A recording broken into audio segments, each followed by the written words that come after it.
Hello दोस्तों, नमस्कार। मैं प्रमोद कुमार आज आप लोगों के लिए एक नया केस लेकर के आया हूँ फंगल इन्फेक्शन का। ये जो वीडियो में आप जो बाछी जो आप देख रहे हैं उसका कान में जो है आपका फंगल इन्फेक्शन हो गया था। पशुपालक को मैंने पहले भी इसको बोला था कि एयर क्रॉपिंग करना पड़ेगा, कान को काटना पड़ेगा, लेकिन पशुपालक ने उस समय मना कर दिया। ये कान में फंगल इन्फेक्शन बहुत ही कम देखने को मिलता है और ये कभी कभी इस तरह के केसेस देखने को मिलता है, क्योंकि ज़्यादातर जो फंगल इन्फेक्शन के केस देखने को मिलता है वो पूँछ में, टेल में देखने को मिलता है। क्योंकि ज़्यादातर जो होता है पूँछ में, जिसको डेंगनाना बोलते हैं, वो देखिए जिस तरह ये वीडियो में आप देख रहे हैं, कान कट करके गिर गया, खुद वहाँ से सूख गया था पूरी तरह से। क्योंकि जब फंगल इन्फेक्शन लगता है तो वहाँ से ब्लड का जहाँ जब उसका फफूंद जो लगता है आपका, उसके चलते जो होता है वहाँ का ब्लड सप्लाई धीरे धीरे वो ख़त्म हो जाता है, जिसके कारण वहाँ निगेटिव। ये देखिए हाथों से पकड़ के मैं दिखा रहा हूँ, ये यहाँ से पूरी तरह से पशुपालक ने बताया कि ये टूट करके गिर गया। जबकि इसे मैं 15 दिन पहले ही बोला था कि ये एयर क्रॉपिंग का काम केस है, इसको कान काट करके वहाँ स्टिच लगा देंगे। लेकिन पशुपालक ने तैयार नहीं हुआ और नतीजा ये हुआ कि ये हुआ, यहाँ से कान कट के गिर गया, जो मैं आपको दिखा रहा हूँ पकड़ के।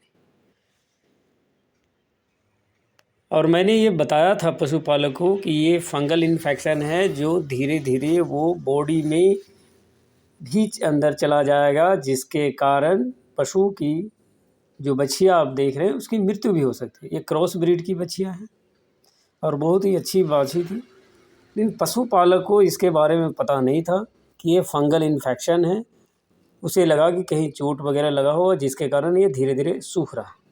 ये पूरी तरह लकड़ी की तरह जो हो जाता है। और एयर क्रॉपिंग अगर किया जाए तो बछिया का बचने का पूरा चांस रहता है। क्योंकि एयर क्रॉपिंग होने से क्या होता है कि जहाँ तक फंगल आपका लगा हुआ है उसका हाफ इंची नीचे या 1 इंची नीचे वहाँ कटिंग करके कान को काट करके उसमें स्टिच लगा दिया जाता है और उसके बाद जो है ये पूरी तरह से ठीक हो जाता है। लेकिन अगर ये फंगल इन्फेक्शन अगर धीरे धीरे पूरा बॉडी में घुस जाता है, देखिए कान पकड़ कर मैं बार बार दिखाने की कोशिश कर रहा हूँ ताकि आपको इस तरह के केस मिले तो शुरुआती अवस्था में ही एयर क्रॉपिंग का काम करें, कान काटने का काम करें। उससे क्या होगा कि इस तरह के पशु को बचाया जा सकता है, किसी तरह की दिक्कत नहीं होता है। जिस तरह आप पूँछ को काटते हैं उसी तरह आपको एयर क्रॉपिंग का काम करना है। एयर क्रॉपिंग का केस जो होता है ज़्यादातर कुत्तों में लोग करवाते हैं, डॉग में ज़्यादातर आपको देखने को मिलता है।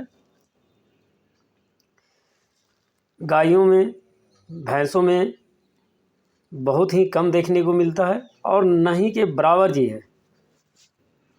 जिस तरह ये देखिए अब किस तरह लग रहा है जैसे कोई काट दिया हो, उस तरह के जो हो गया।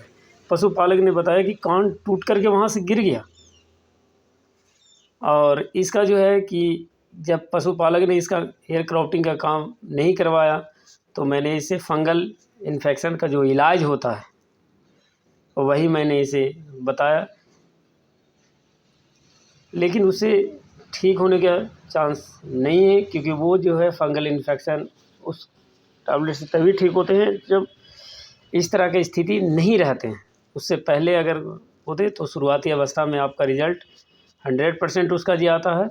लेकिन जब इस अवस्था में आपका अगर फंगल इन्फेक्शन पहुंच जाए तो एयर क्रॉपिंग करना ही सबसे बेहतरीन इसका इलाज है। और उसका ट्रीटमेंट करके आप इस बाछी को या गाय भैंस को अगर इस तरह के होते हैं तो वहाँ पर एयर क्रॉपिंग का काम करें। एयर क्रॉपिंग करने के बाद पशु आराम से ठीक हो जाते हैं। लेकिन पशुपालक की सहमति के बिना आप कुछ कर नहीं सकते हैं, क्योंकि आप पशुपालक की सहमति अगर नहीं होता है तो आप कुछ नहीं कर सकते। इस तरह की समस्या के समाधान के लिए आप अपने नज़दीकी पशु चिकित्सक से ज़रूर संपर्क करें। ये फंगल इन्फेक्शन के कारण होता है, जो खासकर पूँछ में ज़्यादा देखने को मिलता है और कानों में बहुत ही कम, रेयर ही देखने को मिलता है। इसीलिए मैं बार बार इसमें जो होता है एयर क्रॉपिंग का बातें कर रहा हूँ, क्योंकि ये पूरी तरह से सूख करके टूट गया। अगर यहाँ से भी बाछी को आराम से बचाया जा सकता है, लेकिन पशुपालक की सहमति के बिना आप कुछ नहीं कर सकते। इसके इलाज में आपका टी वर्म का कैप्सूल चलाएं, साथ में एक्वाशूल चलाएं। इस तरह की जानकारी के लिए चैनल को सब्सक्राइब और लाइक करें।